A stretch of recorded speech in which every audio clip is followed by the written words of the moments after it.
1959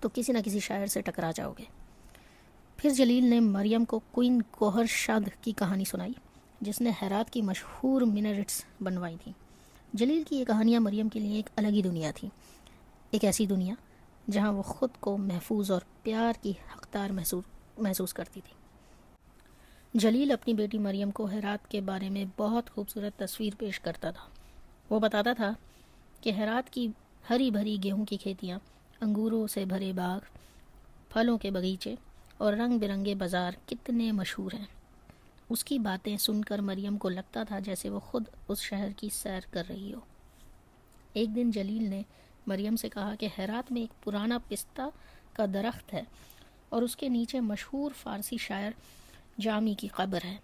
جلیل نے بتایا کہ جامی 500 سال پہلے گزرے تھے اور جب مریم بہت چھوٹی تھی تب وہ اسے ایک درخت کے پاس بھی لے گیا تھا، لیکن مریم کو اس بات کا کوئی یاد نہیں تھی۔ حقیقت یہ تھی کہ ہیرات سے اتنا قریب رہنے کے باوجود مریم کبھی اس شہر کو دیکھ ہی نہیں پائی تھی۔ اپنی زندگی کے پہلے 15 سال اس نے ہیرات کے پاس گزارے، لیکن نہ وہ مشہور مینریٹس دیکھ سکی، نہ باغیچوں کے پھل توڑ سکی اور نہ ہی گیہوں کے کھیتوں میں چل سکی۔ ہیرات اس کے لیے صرف جلیل کی کہانیوں میں ہی زندہ تھا۔ جب بھی جلیل یہ سب باتیں کرتا، مریم بہت دھیان سے سنتی۔ اسے اپنے والد کی نالج پر فخر ہوتا تھا اور وہ خوش ہوتی تھی کہ اس کے باپ اتنے دلچسپ کہانیاں جانتے ہیں۔ لیکن جیسے ہی جلیل چلا جاتا، نانا اس کی ہر بات کو جھوٹ قرار دیتی۔ وہ کہتی کہ جلیل ایک امیر آدمی ہے جو صرف امیروں والے جھوٹ بولتا ہے۔ نانا کا ماننا تھا کہ جلیل نے کبھی مریم کو اس درخت کے پاس نہیں لے کے گیا۔ اس نے مریم کو سمجھایا کہ جلیل نے ان دونوں کو اپنی زندگی سے نکال دیا تھا اور اپنے شاندار گھر سے اس طرح دور کر دیا جیسے ان کی کوئی اہمیت ہی نہ ہو۔ مریم چپ چاپ نانا کی باتیں سن لیتی تھی، لیکن اس کے دل میں جلیل کے لیے محبت کم نہیں ہوتی تھی۔ اسے بالکل اچھا نہیں لگتا تھا جب نانا اس کے والد کے بارے میں برا کہتی تھی۔ مریم کے لیے ہر تھرسڈے سب سے خاص دن ہوتا تھا۔ جب جلیل اس سے ملنے آتا، اس کے لیے تحفے لاتا، پیار سے بات کرتا اور اسے اپنی بیٹی ہونے کا احساس دلاتا، تب کچھ گھنٹوں کے لیے مریم بھول جاتی تھی کہ لوگ اسے حرامی کہتے ہیں۔ ان لمحوں میں اسے ایسا لگتا تھا کہ وہ بھی اس دنیا کی ہر خوشی، پیار اور عزت کی حقدار ہے۔ اسی وجہ سے مریم اپنے والد جلیل سے بہت محبت کرتی تھی۔ لیکن کہانی کے آخر میں ایک نئی بات سامنے آتی ہے۔ ہمیں پتہ چلتا ہے کہ جلیل کی 3 بیویاں ہیں اور 9 جائز بچے بھی ہیں۔ مریم ان سب کے لیے ایک اجنبی تھی۔ پھر بھی اتنا سب کچھ جانتے ہوئے بھی مریم اپنے والد سے محبت کرتی رہی اور ان کے ساتھ بتائے ہوئے ہر لمحے کا انتظار کرتی تھی۔ اب ہمیں جلیل کی اصل زندگی کے بارے میں اور بھی زیادہ پتہ چلتا ہے۔ جلیل ہیرات کا سب سے امیر اور بااثار آدمیوں میں سے ایک تھا۔ اس کا اپنا سنیما ہال بھی تھا۔ مریم نے کبھی اس سنیما کو نہیں دیکھا تھا، لیکن جلیل اس کی اتنی خوبصورت تعریف کرتا تھا کہ مریم اس کی تصویر اپنے ذہن میں بنا لیتی تھی۔ جلیل بتاتا تھا کہ سنیما کی بلڈنگ نیلے اور بھورے رنگ کی ٹائل سے بنی ہوئی ہے، اندر پرائیویٹ بالکنی سیٹس ہیں، خوبصورت سیلنگ ہے اور انٹرنس پہ ہندی فلموں کے پوسٹرز گلاس کے اندر لگے رہتے ہیں۔ وہ یہ بھی کہتا تھا کہ ہر ٹیوزڈے بچوں کو فری آئس کریم ملتی ہے۔ مریم یہ بات سن کر بہت خوش ہوتی تھی، لیکن جلیل کے جاتے ہی نانا مذاق اڑا کر کہتی، فری آئس کریم تو صرف دوسرے بچوں کو ملتی ہے، تمہارے لیے تو صرف کہانیاں ہی ہیں۔ سنیما کے علاوہ جلیل کے پاس کاروخ میں زمین تھی، فرا میں 3 کارپٹ اسٹورز، ایک کپڑوں کی دکان اور ایک بلیک 1956 بوئک روڈ ماسٹر گاڑی بھی تھی۔ وہ ہیرات کا سب سے کنیکٹڈ لوگوں میں شمار ہوتا تھا۔ میئر اور پروونشل گورنر تک اس کے دوست تھے۔ اس کے گھر میں ایک کک، ایک ڈرائیور اور 3 ہاؤس کیپرز کام کرتے تھے۔ انہی ہاؤس کیپرز میں سے ایک تھی نانا۔ لیکن جب نانا پریگننٹ ہوئی اور اس کا پیٹ دکھنے لگا، تب سب کچھ بدل گیا۔ نانا کے مطابق جلیل کے گھر والوں کو یہ بات بالکل قبول نہیں ہوئی۔ اس کی بیویوں نے جلیل پر دباؤ ڈالا کہ وہ نانا کو گھر سے نکال دیں۔ صرف جلیل کی فیملی ہی نہیں بلکہ نانا کے اپنے والد نے بھی اس کا ساتھ نہیں دیا۔ نانا کے والد، جو گل دمن کے قریب ایک چھوٹے سے گاؤں میں پتھر تراشنے کا کام کرتے تھے، شرمندگی کی وجہ سے اسے اپنی بیٹی ماننے سے ہی انکار کر دیا۔ پھر وہ اپنا سامان لے کر ایران چلے گئے اور دوبارہ کبھی واپس نہیں آئے۔ ایک صبح جب نانا مرغیوں کو دانہ کھلا رہی تھی، اس نے مریم سے ایک بہت دربری بات کی۔ اس نے کہا کہ کبھی کبھی اسے لگتا ہے کہ کاش اس کے والد میں اتنی ہمت ہوتی کہ وہ اسے پیدا ہونے سے پہلے ہی مار دیتے۔ اس کے حساب سے شاید اس کی اور مریم دونوں کی زندگی کا درد کم ہوتا۔ پھر نانا نے کہا کہ اس کے والد میں وہ ہمت ہی نہیں تھی، ان کے پاس دل ہی نہیں تھا۔ یہاں دل کا مطلب صرف ہارٹ نہیں بلکہ ہمت اور عزت سے فیصلہ لینے کی طاقت ہے۔ نانا کہتی ہیں کہ جلیل میں بھی وہ دل نہیں تھا۔ اگر اس میں ہمت ہوتی تو وہ سب کے سامنے نانا اور مریم کو اپنا لیتا، لیکن اس نے ایسا کبھی نہیں کیا۔ لوگوں کے سامنے عزت بچانے کے لیے اس نے ان لوگوں کو الگ کر دیا اور چپ چاپ کولبا میں بھیج دیا۔ نانا پھر مریم کی طرف دیکھ کر کہتی ہیں، میری بات یاد رکھنا، مردوں پر آسانی سے بھروسہ مت کرنا۔ جب ان کی مرضی پوری ہو جاتی ہے وہ اکثر ذمہ داری سے پیچھے ہٹ جاتے ہیں۔ یہ الفاظ مریم کے بچپن کا حصہ بن جاتے ہیں اور اس کی سوچ کو گہرا اثر دیتے ہیں۔ نانا اپنی بات کو آگے بڑھاتے ہوئے کہتی ہے کہ جلیل میں کبھی اتنی ہمت تھی ہی نہیں کہ وہ سب کے سامنے انہیں اپنا لیتا۔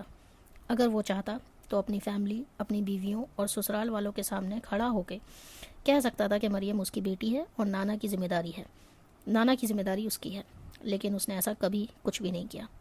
نانا بتاتی ہے کہ سب کچھ چپ چاپ بند کمروں کے پیچھے طے ہو گیا۔ جلیل نے اپنی عزت بچانے کے لیے ایک سمجھوتا کر لیا۔ اگلے ہی دن اس نے نانا کو سرونٹس کوارٹرز سے اپنا تھوڑا سامان اٹھانے کو کہا اور اس نے اسے ہمیشہ کے لیے وہاں سے بھیج دیا۔ پھر نانا مریم کو ایک اور دردناک سچ بتاتی ہے۔ وہ کہتی ہے کہ جب جلیل سے سوال کیا گیا تو اس نے اپنی صفائی میں یہ کہہ دیا کہ غلطی اس کی نہیں تھی بلکہ اس نے الزام نانا پر ہی لگا دیا اور کہا کہ نانا نے ہی اس پر زبردستی کی تھی۔ نانا کہتی ہے، دیکھا مریم، اسی طرح اس دنیا میں عورتوں کے ساتھ ہوتا ہے، غلطی چاہے کسی کی بھی ہو، الزام اکثر عورت پہ ہی آتا ہے۔ یہ کہہ کر نانا مرغیوں کو دانہ رکھ دیتی ہے اور مریم کی تھوڑی کو اپنی انگلی سے اوپر اٹھاتی ہے۔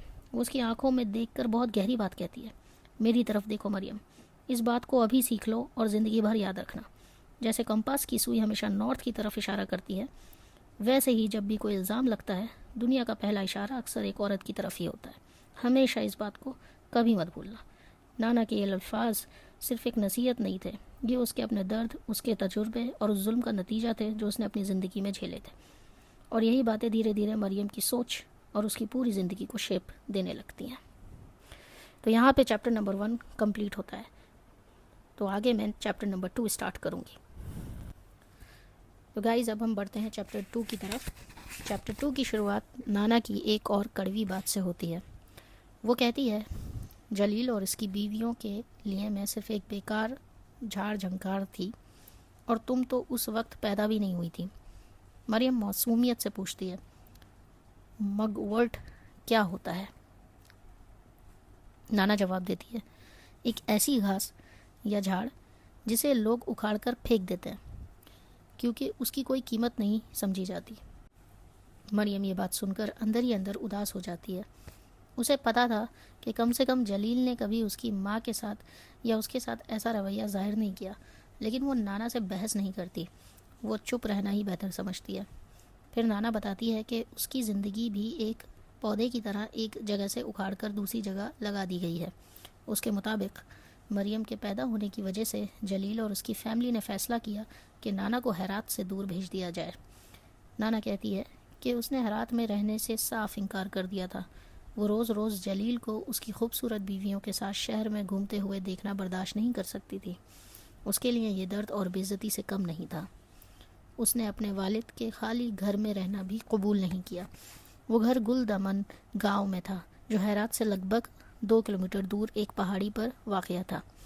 نانا چاہتی تھی کہ وہ سب لوگوں سے دور ایک تنہا جگہ پر رہے۔ اس کا کہنا تھا کہ اگر وہ لوگوں کے بیچ رہتی تو ہر روز پڑوسی اس کے ابھرے ہوئے پیٹ کی طرف دیکھتے، اس کا مذاق اڑاتے، اس پر ہنستے اور اس کی بے عزتی کرتے۔ اسی لیے اس نے تنہائی کو لوگوں کی ذلیل کرنے والی نظروں سے بہتر سمجھا۔ یہ سب سن کر ہمیں احساس ہوتا ہے کہ نانا کا غصہ صرف جلیل پر نہیں تھا بلکہ اس سوسائٹی پر بھی تھا جہاں ایک عورت کو اس کی غلطی سے زیادہ اس کی مجبوری اور حالات کی سزا دی جاتی ہے، اور مریم بچپن سے ہی انہی کڑوی باتوں کے درمیان بڑی ہو رہی تھی۔ نانا اپنی بات جاری رکھتے ہوئے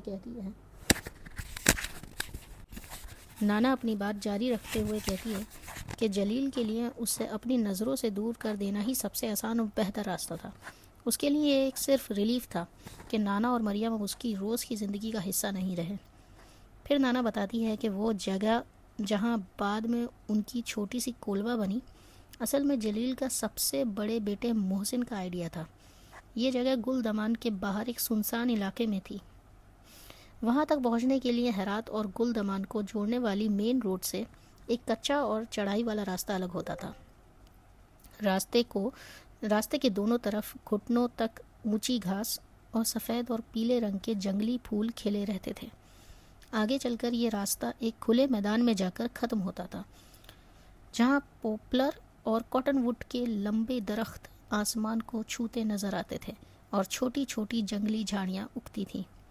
اس جگہ سے دور تک کا نظارہ دکھائی دیتا تھا۔ ایک طرف گل دمان کی پرانی ونڈ مل کے زنک لگے پر نظر آتے تھے اور دوسری طرف پورا ہرا شہر پھیلا ہوا دکھتا تھا۔ راستے کے آخر میں سفید کوہ پہاڑوں سے نکلنے والی ایک سفید ندی بہتی تھی، جس میں ٹراٹ مچھلیاں بھی ہوتی تھیں۔ ندی کے تھوڑا آگے ویپنگ ولو کے درختوں کا ایک گول سا جھنڈ تھا۔ انہی درختوں کے سائے میں وہ خالی جگہ تھی جہاں جلیل نے نانا اور مریم کے لیے کولبا بنوائی۔ نانا کہتی ہے کہ جب جلیل پہلی بار اس جگہ کو دیکھ کر واپس آیا تو وہ اس کی تعریف اس طرح کر رہا تھا جیسے کوئی جیل کا سپرنٹینڈنٹ اپنی جیل کی چمکتی دیواروں اور صاف فرش کی تعریف کر رہا ہو۔ نانا کے لیے وہ جگہ گھر نہیں تھی بلکہ ایک قید خانہ تھی، اس لیے وہ طنز کرتے ہوئے کہتی ہیں، اور اس طرح تمہارے باپ نے ہمارے لیے یہ چوہوں کا بل بنا دیا۔ اس کے بعد کہانی نانا کے گزرے ہوئے وقت کی طرف مڑتی ہے۔ ہمیں پتہ چلتا ہے کہ جب نانا صرف 15 سال کی تھی تب اس کی شادی طے ہو گئی تھی۔ لڑکا شند داند کا رہنے والا تھا اور ٹوٹا یا پراکیت بیچنے کا کام کرتا تھا۔ نانا اکثر اس بات کو زیادہ اہمیت نہیں دیتی تھی، لیکن مریم محسوس کرتی تھی کہ جب بھی اس کی ماں اس واقعے کو یاد کرتی، اس کی آنکھوں میں ایک ہلکی سی چمک آ جاتی تھی۔ شاید وہ اس کی زندگی کا اکلوتا دور تھا جب اس نے سچ مچ خوشی محسوس کی تھی۔ شادی سے پہلے کہ وہ دن اس کے لیے امید اور خوابوں سے بھرے ہوئے تھے۔ مریم جب یہ کہانی سنتی تو اسے اپنی ماں کو دلہن کے لباس میں تصور کرتی۔ وہ سوچتی کہ نانا گھوڑے پر بیٹھی ہوئی ہے، شرم سے مسکراتی ہوئی، اور اس کے چہرے پر دلہن کا گھونگھٹ ہے۔ یہ تصور مریم کے ذہن میں اس نانا سے بالکل مختلف تھا جسے وہ روز اپنی آنکھوں کے سامنے دیکھتی تھی۔ نانا کی کہانی یہیں ختم نہیں ہوتی۔ مریم جب اپنی ماں کے گزرے ہوئے دنوں کو سوچتی تھی تو اس کے ذہن میں ایک خوبصورت تصویر بنتی تھی۔ وہ نانا کو ایک ہرا ویڈنگ گاؤن پہنے ہوئے دیکھتی، اس کے ہاتھوں پر مہندی لگی ہوتی، بالوں کی چوٹیاں چاندی جیسی ربن سے بندھی ہوتی۔ اسے لگتا تھا جیسے شادی کا پورا ماحول زندہ ہو، شہنائی کی آواز، ڈھول کی تھاپ اور گلی کے بچے خوشی سے دوڑتے پھرتے ہوں۔ لیکن یہ خوشی زیادہ دیر تک نہیں رہ سکی۔ شادی نے صرف ایک ہفتے پہلے نانا کو پھر سے ایک جن کا دورہ پڑا۔ مریم نے بچپن سے یہ منظر کئی بار دیکھا تھا، اس لیے وہ جانتی تھی کہ جب نانا پر یہ دورہ پڑتا ہے تو کیا ہوتا ہے۔ نانا اچانک زمین پر گر جاتی، اس کا پورا جسم اکڑ جاتا، آنکھیں الٹ جاتی، ہاتھ اور پیر بے اختیار کانپنے لگتے، اس کے منہ کے کنارے سے سفید جھاگ نکلتے اور کبھی کبھی اس میں تھوڑا خون بھی ہوتا۔ دورے کے بعد وہ بہت کمزور ہو جاتی، اسے نیند سی آتی، وہ گھبرا جاتی اور اس کی باتیں بھی سمجھ نہیں آتی تھی۔ جب شنداند والے لڑکے کے گھر والوں کو نانا کے ان دوروں کے بارے میں پتہ چلا تو انہوں نے فوراً شادی توڑ دی۔ نانا بعد میں صرف اتنا کہتی تھی، وہ ڈر گئے تھے۔ شادی کا جوڑا صندوق میں رکھ دیا گیا اور اس کے بعد پھر کبھی کوئی رشتہ نانا کے لیے نہیں آیا۔ اس کے بعد کہانی واپس مریم اور نانا کے رہنے کی جگہ یعنی کولبا کی طرف آتی ہے۔ جلیل نے اپنے 2 بیٹوں فرحت اور محسن کے ساتھ مل کر وہ چھوٹا سا گھر بنوایا جہاں مریم اپنی زندگی کے پہلے 15 سال گزارے گی۔ کولبا دھوپ میں سکھائی ہوئی اینٹوں سے بنائی گئی تھی اور اس کی دیواروں پر مٹی اور بھوسا لگا کر مضبوط کیا گیا تھا۔ گھر کے اندر 2 سونے کی چرپائیاں، ایک لکڑی کی میز، 2 سیدھی کرسیاں، ایک کھڑکی اور دیواروں پر کچھ شیلفز لگائی گئی تھیں۔ نانا نے ان شیلفز پر مٹی کے برتن اور اپنی سب سے قیمتی چیز، اپنی ماں سے ملی چائنیز ٹی سیٹ سنبھال کر رکھ دی۔ جلیل نے صرف گھر ہی نہیں بنوایا، سردیوں کے لیے ایک نیا کاسٹ آئرن اسٹوو لگوایا اور اس کے پیچھے جلانے کے لیے لکڑیوں کا ڈھیر بھی رکھوایا۔ باہر روٹی پکانے کے لیے ایک تندور بنوایا اور مرغیوں کے لیے بارہ بھی تیار کروایا۔ کچھ بھیڑ یعنی کہ شیپ بھی لا کر دی گئیں اور ان کے کھانے کے لیے الگ سے فیڈنگ ٹرو بنایا گیا۔ آخر میں فرحت اور موسم نے ولو کے درختوں سے کچھ دور ایک گہرا گڈھا کھودا اور اس کے اوپر ایک آؤٹ ہاؤس یا باہر والا ٹوائلٹ بنا دیا۔ اس طرح ایک چھوٹی سی تنہا دنیا تیار ہوئی جہاں نانا اور مریم کو باقی دنیا سے الگ رہنا تھا۔ نانا اکثر ایک اور بات بھی کہتی تھی۔ وہ کہتی تھی کہ جلیل چاہتا تو کولبا بنوانے کے لیے مزدور رکھ سکتا تھا کیونکہ اس کے پاس پیسوں کی کوئی کمی نہیں تھی، لیکن اس نے ایسا نہیں کیا۔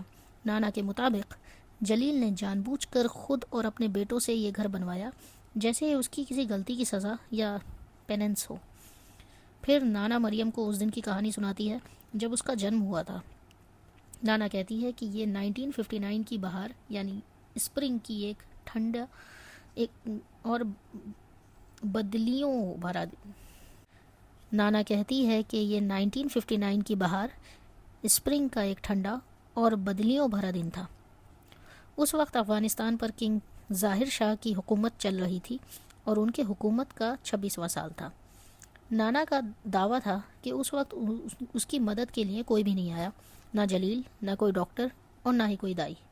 نانا کا ماننا تھا کہ جلیل کو پتہ تھا کہ اس سے دورے پڑتے ہیں اور بچہ پیدا کرتے وقت بھی اسے دورہ آ سکتا ہے، پھر بھی اس نے کسی کو نہیں بھیجا۔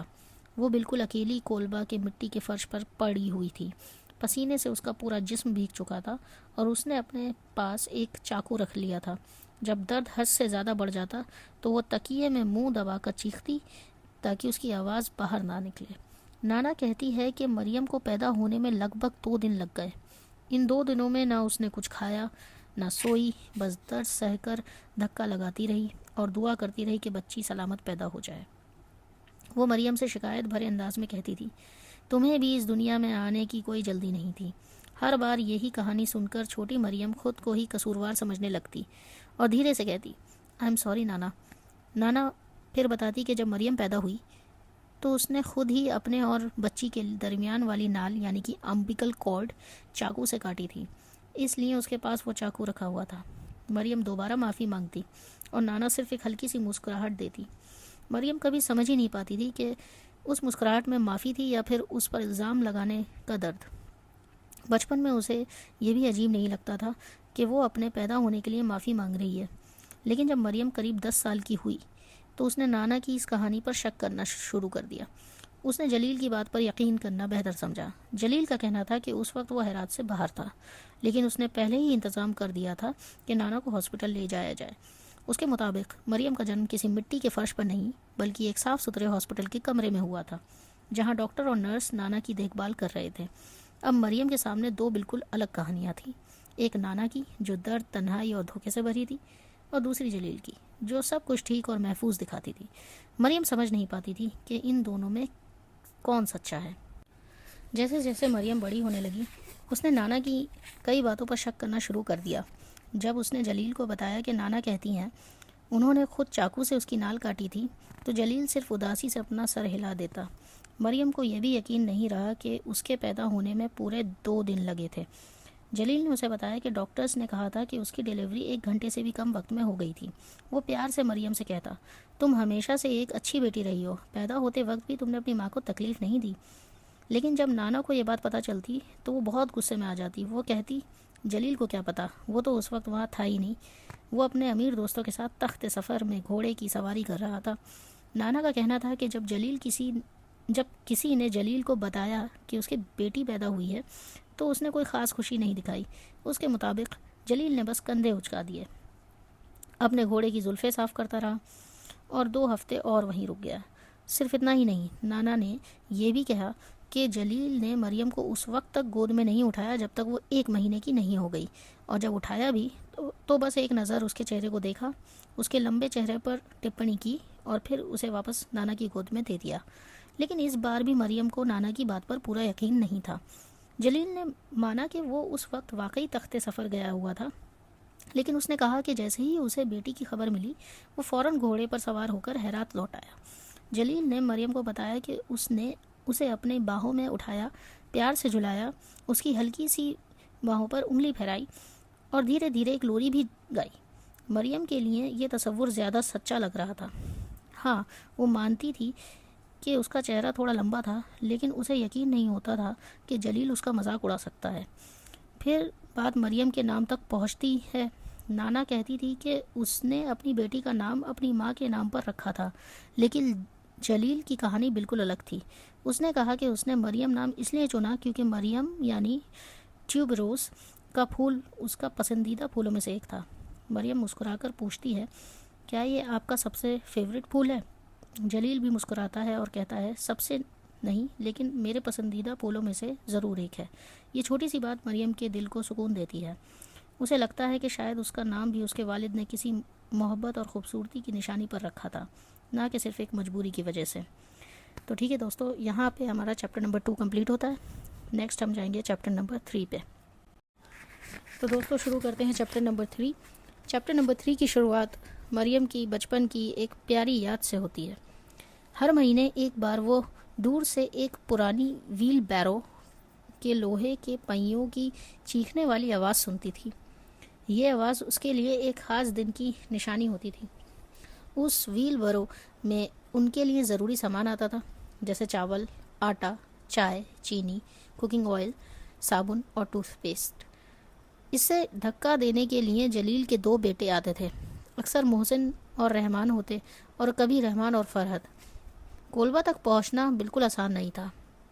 انہیں پتھروں اور کنکر سے بھرے کچے راستے پر ویل بیرو کو دھکا دینا پڑتا تھا۔ راستے میں گڈھے اور جھاڑیاں بھی ہوتی تھیں۔ جب وہ ندی تک پہنچتے تو پہلے سارا سامان اتار کر ہاتھوں سے پانی کے اس پار لے جاتے، پھر کالی ویل بیرو کو پار کرتے اور دوبارہ اس میں سارا سامان رکھتے۔ لیکن سفر یہیں ختم نہیں ہوتا تھا۔ ندی کے بعد بھی لگ بھگ 200 گز تک انہیں ویل بیرو کو گھنی گھاس اور جھاڑیوں کے بیچ سے دھکا دینا پڑتا تھا۔ راستے میں مینڈک اچھل کر راستے سے ہٹ جاتے اور لڑکے پسینے میں بھیگ کر مچھروں کو اپنے چہروں سے اڑاتے رہتے۔ ایک دن مریم نے معصومیت سے کہا، جلیل کے پاس تو نوکر بھی ہے، وہ ان میں سے کسی کو یہ سامان بھیجنے کے لیے کہہ سکتے ہیں۔ لیکن نانا نے ہمیشہ کی طرح ایک کڑوی مسکراہٹ کے ساتھ جواب دیا، یہ بھی اس کی پیننس کا حصہ ہے۔ یعنی نانا کا ماننا تھا کہ جلیل جان بوجھ کر اپنے بیٹوں کو بھیجتا تھا، شاید اپنے کیے ہوئے کا کچھ بوجھ ہلکا کرنے کے لیے۔ ہر مہینے ویل بیرو کی وہ آواز مریم اور نانا کو کولوا سے باہر کھینچ لاتی تھی۔ ان کے لیے صرف راشن آنے کا دن نہیں تھا، بلکہ جلیل کی دنیا سے جڑا ہوا ایک چھوٹا سا رشتہ بھی تھا۔ ہر مہینے جب راشن آتا تھا، مریم کے ذہن میں ایک تصویر ہمیشہ کے لیے بس گئی تھی۔ نانا کولبا کے دروازے پر کھڑی ہوتی تھی، لمبی دبلی پتلی اور ننگے پاؤں۔ اس کی ایک آنکھ سیدھی دیکھتی تھی، جبکہ دوسری جو کمزور تھی عجیب سی ٹیڑھی نظر سے سامنے والوں کو دیکھتی۔ اس کے چھوٹے چھوٹے بال کبھی ٹھیک سے بنے ہوئے نہیں ہوتے تھے، اور وہ ہمیشہ ایک ڈھیلی سی سلیٹی رنگ کی قمیص پہنتی تھی جو گردن تک بٹن کی ہوئی ہوتی۔ سب سے عجیب بات یہ تھی کہ اس کی قمیص کی جیبیں ہمیشہ اخروٹ کے سائز کے پتھروں سے بھری ہوتی تھی۔ دوسری طرف جلیل کے بیٹے ندی کے پاس رک جاتے۔ انہیں پتا تھا کہ نانا انہیں اپنے گھر کے قریب آنے نہیں دے گی، اس لیے وہ راشن وہیں چھوڑ دیتے، اور مریم اور نانا اسے اٹھا کر کولبے کے اندر لے جاتی تھی۔ جب نانا بوریاں اٹھاتی، وہ لگاتار لڑکوں کو برا بھلا کہتی رہتی، کبھی ان کے لیے برے الفاظ استعمال کرتی، کبھی ان کی ماں کو بد دعا دیتی، اور کبھی انہیں غصے سے گھورتی۔ غصے میں وہ اپنی جیب سے پتھر نکال کر ان کی طرف پھینکتی بھی تھی، لیکن اس کا نشانہ اتنا اچھا نہیں تھا، اور زیادہ تر پتھر ان تک پہنچنے سے پہلے ہی زمین پر گر جاتے۔ حیرانی کی بات یہ تھی کہ جلیل کے بیٹے کبھی جواب میں کچھ نہیں کہتے تھے، نہ وہ لڑتے، نہ غصہ کرتے، بس چپ چاپ سب کچھ برداشت کرتے۔ مریم کو ان لڑکوں پر ترس آتا تھا۔ وہ سوچتی تھی کہ اتنا بھاری سامان اتنی مشکل راہ سے لانا کتنا تھکا دینے والا ہوگا۔ اس کا دل چاہتا تھا کہ وہ انہیں ایک گلاس پانی ہی دے دے، لیکن نانا کے ڈر کی وجہ سے وہ کبھی ہمت نہیں کر پاتی۔ اگر کبھی وہ لڑکے اس کی طرف دیکھ کر مسکراتے یا ہاتھ ہلاتے تو مریم بھی جان بوجھ کر انہیں جواب نہیں دیتی۔ ایک بار صرف اپنی ماں کو خوش کرنے کے لیے اس نے محسن کا مذاق اڑا دیا اور اس کے چہرے کا مذاق بنایا۔ نانا اتنا زور سے ہنسی کہ اس کے آگے کے سڑے ہوئے دانت تک نظر آ گئے۔ اس نے مریم کو گلے لگانے کے بجائے صرف اتنا کہا، تم اچھی بیٹی ہو۔ لیکن مریم کو اس بات کی بالکل خوشی نہیں ہوئی۔ بعد میں اسے بہت شرمندگی اور افسوس ہوا۔ اسے ڈر لگنے لگا کہ کہیں محسن جا کر جلیل کو سب کچھ نہ بتا دے۔ جب راشن اتر جاتا اور ویل بیرو خالی ہو جاتی تو جلیل کے بیٹے اسے واپس دھکا دیتے ہوئے چلے جاتے۔ مریم انہیں دور تک دیکھتی رہتی جب تک وہ اونچی گھاس اور جنگلی پھولوں کے پیچھے اوجھل نہیں ہو جاتے۔ تبھی نانا اسے آواز دیتی، اندر آ رہی ہو؟ مریم کہتی، جی نانا، لیکن نانا پھر کہتی، وہ تم پر ہنستے ہیں، مجھے ان کی ہنسی سنائی دیتی ہے، کیا تمہیں میری بات پر یقین نہیں؟ نانا کی یہ باتیں دکھاتی ہیں کہ اس کے دل میں کتنی کرواہٹ اور کتنا بے اعتمادی بھر چکی تھی۔ وہ ہر مسکراہٹ اور ہر خاموشی کے پیچھے بھی تذلیل ہی محسوس کرتی تھی۔ جیسے جیسے مریم بڑی ہو رہی تھی، اس کی اور نانا کی زندگی ایک روٹین میں ڈھل چکی تھی۔ ہر صبح ان کی آنکھ دور پہاڑیوں سے آتی بکریوں کی آوازوں اور چارواہوں کی بانسری کی میٹھی دھن سے کھلتی تھی۔ یہ آوازیں ان کی تنہا سی دنیا کو زندہ ہونے کا احساس دلاتی تھی۔ دن کی شروعات کام سے ہوتی۔ مریم اور نانا مل کر بکریوں کو دودھ نکالتی، مرغیوں کو کھانا دیتی اور انڈے جمع کرتی۔ اس کے بعد دونوں مل کر روٹی بناتی۔ نانا دھیرے دھیرے مریم کو زندگی کی ہر ضروری اسکل سکھا رہی تھی، آٹا گوندنا، تندور جلانا اور اس کی دیوار پر روٹی چپکانا۔ صرف اتنا ہی نہیں، وہ اسے سلائی بھی سکھاتی اور افغان کھانے بنانا بھی۔ ٹرنپ والی شلجم اسٹیو، پالک کی سبزی اور ادرک کے ساتھ گوبھی جیسے پکوان مریم بچپن سے ہی بنانا سیکھ رہی تھی۔ یہاں ادھر ہمیں ایک انٹرسٹنگ کانٹراسٹ دکھا رہے ہیں۔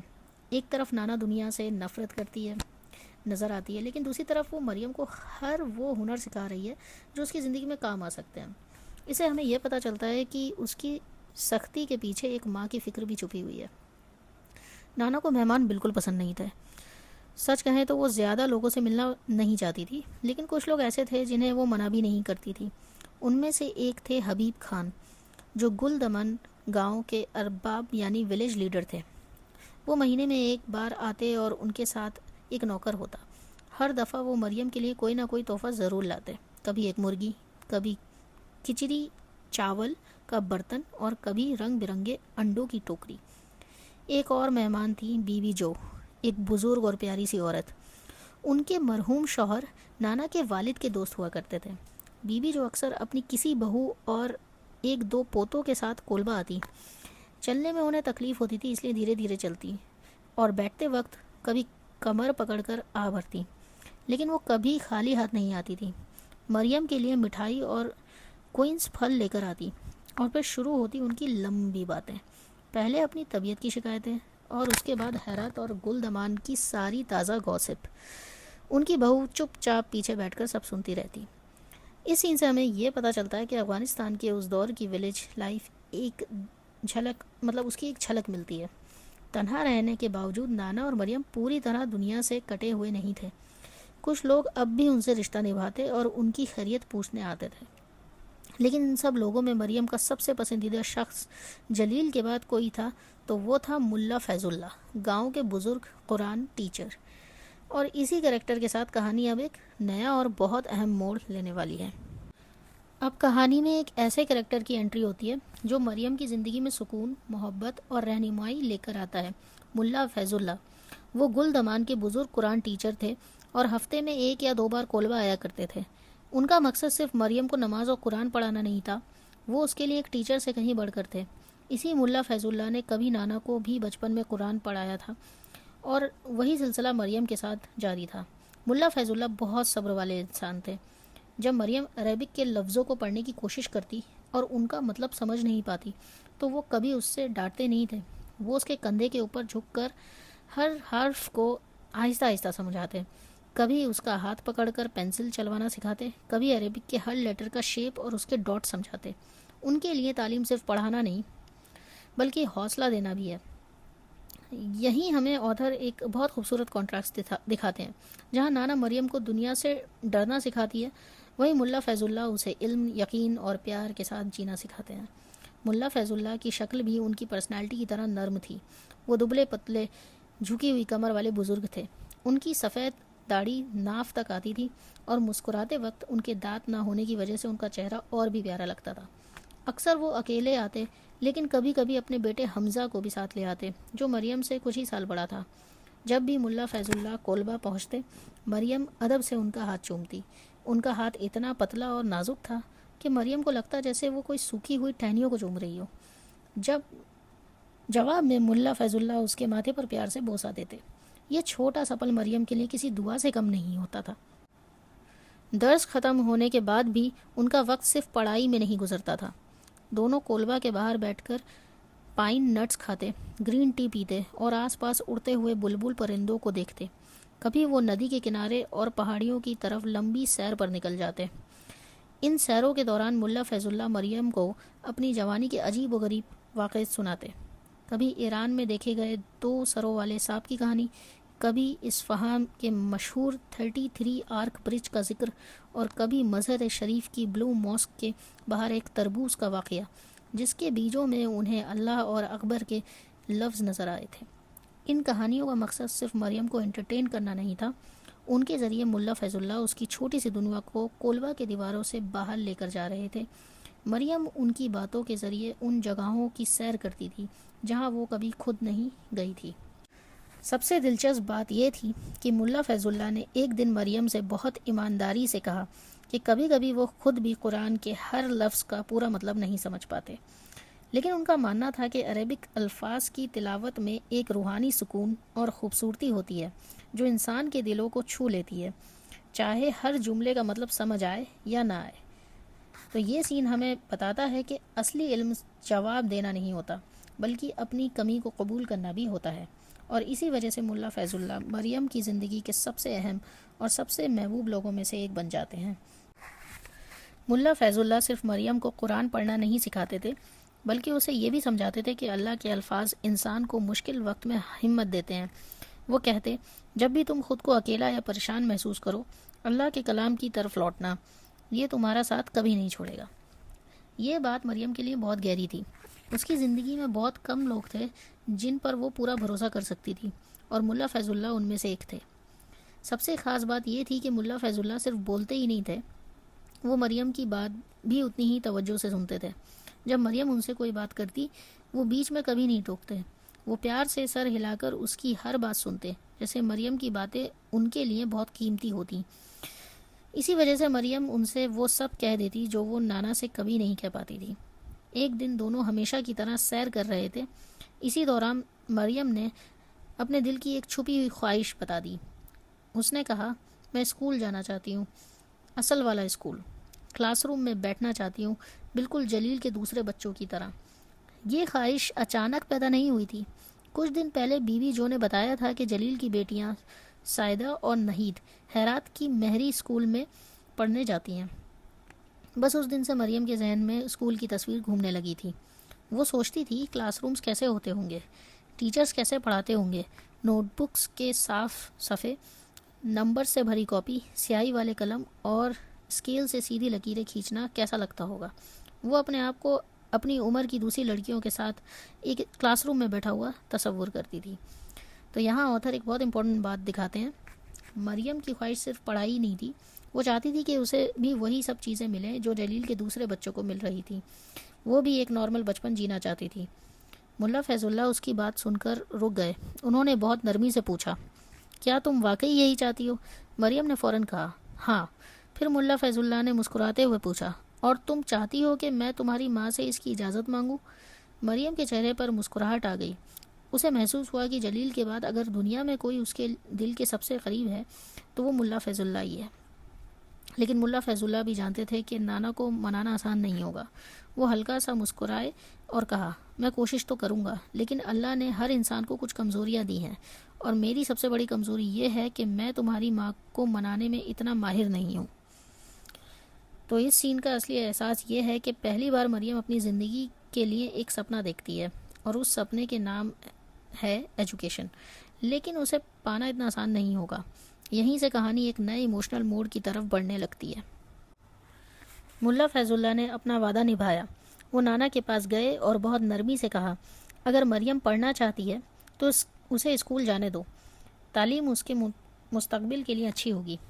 لیکن نانا کا ری ایکشن بالکل ویسے ہی تھا جیسے ملا فیض اللہ نے اندازہ لگایا تھا. وہ اس وقت پیاز کاٹ رہی تھی. جیسے ہی اس نے اسکول کا نام سنا، اس نے چاقو نیچے رکھ دیا اور سخت لہجے میں پوچھا، اسکول جا کر کیا کرے گی؟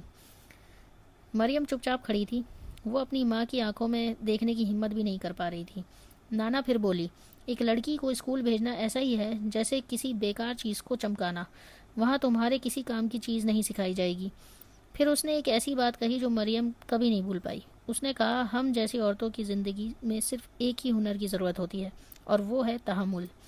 تحمل یعنی صبر کرنا، برداشت کرنا، درد سہنا۔ مریم نے معصومیت سے پوچھا، لیکن نانا کس چیز کو برداشت کرنا؟ نانا ہلکی سی کڑوی مسکراہٹ کے ساتھ بولی، اس کی فکر مت کرو، زندگی میں برداشت کرنے کے لیے چیزوں کی کبھی کمی نہیں ہوگی۔ تو یہاں آتھر ایک بہت ہی گہرا میسج دیتے ہیں۔ نانا کی نظر میں عورت کی زندگی خوشیوں سے نہیں، امتحانوں سے بھری ہوتی ہے، اس لیے وہ تعلیم سے زیادہ برداشت کرنا ضروری سمجھتی ہے۔ پھر نانا اپنی پرانی زندگی یاد کرتی ہے۔ وہ بتاتی ہے کہ جلیل کی بیویاں اس کی توہین کرتی تھیں، اسے نیچا دکھاتی تھیں، اسے غریب پتھر تراشنے والی کی بیٹی کہہ کر ذلیل کرتی تھیں۔ سرد موسم میں اسے باہر کپڑے دھلوائے جاتے، اتنی سردی میں کہ اس کے چہرہ سن ہو جاتا اور انگلیاں جلنے جیسا درد کرتی تھیں۔ اس کے بعد نانا مریم کی طرف دیکھ کر کہتی ہے، یہی ہماری تقدیر ہے، ہم جیسی عورتیں صرف برداشت کرتی ہیں، بس۔ اور پھر وہ اسکول جانے کی اصلی وجہ بتاتی ہے جسے وہ منع کر رہی تھی۔ وہ کہتی ہے، اسکول میں سب تمہارا مذاق اڑائیں گے، وہ تمہیں حرامی کہیں گے، تمہارے بارے میں بری بری باتیں کریں گے، میں یہ سب ہونے نہیں دوں گی۔ یہ بات بہت امپورٹنٹ ہے۔ پہلی نظر میں لگتا ہے کہ نانا صرف سخت دل کی ماں ہے، لیکن اصل میں ان کے فیصلے کے پیچھے ان کا اپنا درد چھپا ہوا ہے۔ وہ نہیں چاہتی کہ مریم بھی وہی بے عزتی اور نفرت جھیلے جو اس نے اپنی پوری زندگی جھیلی تھی۔ اس کا طریقہ غلط ہو سکتا ہے، لیکن اس کا ڈر بالکل حقیقی تھا۔ آخر میں نانا بہت جذباتی ہو کر کہتی ہے، تم میرے پاس جو کچھ ہے بس وہی ہے، میں تمہیں نہیں کھونا چاہتی، اور آج کے بعد اسکول کی بات دوبارہ مت کرنا۔ اسی پل مریم کو ایک خوبصورت سپنا ٹوٹ جاتا ہے۔ اس نے صرف اسکول جانے کی خواہش کی تھی، لیکن اسے جواب میں اپنی زندگی کی پہلی بڑی نا امیدی ملی، اور یہیں سے ہمیں سمجھ آتا ہے کہ نانا کی محبت اور اس کا ڈر ہمیشہ ایک ساتھ چلتے ہیں۔ ملا فیض اللہ نے ایک بار پھر نانا کو سمجھانے کی کوشش کی۔ انہوں نے بہت نرمی سے کہا، ذرا سوچئے، اگر مریم تو اسے ایک موقع تو ملنا چاہیے۔ لیکن اس بار بھی نانا کا فیصلہ نہیں بدلا۔ وہ بہت ادب کے ساتھ ملا فیض اللہ سے بات کرتی ہے، لیکن اس کی آواز میں مضبوطی اور درد دونوں صاف محسوس ہوتے ہیں۔ وہ کہتی ہیں، آخوند صاحب، اگر آپ واقعی مریم کی فکر کرتے ہیں تو اسے یہ سمجھائیے کہ اس کی جگہ اسی گھر میں ہے، اپنی ماں کے ساتھ۔ پھر نانا ایک اور کڑوا سچ بیان کرتی ہیں۔